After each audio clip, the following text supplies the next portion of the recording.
Metro subway ও লাইনে জল ঢুকে পড়ার জন্য কলকাতা পুরসভার দিকেই আঙুল তুললেন কর্তৃপক্ষ। সোমবার পার্ক স্ট্রিট এবং এসপ্ল্যানেড স্টেশনের মাঝে মেট্রোর লাইনে জল জমার কারণে 4 ঘণ্টারও বেশি স্বাভাবিক মেট্রো পরিষেবা ব্যাহত হয়। পার্ক স্ট্রিট মেট্রো স্টেশনের সাবওয়েতেও জমেছিল জল।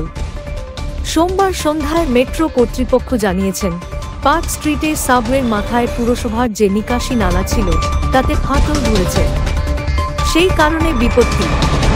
কলকাতা পুরসভার মেয়র ফিরহাদ হাকিম এই বিপর্যয়ের জন্য ভারী বৃষ্টিকে দায়ী করেছেন।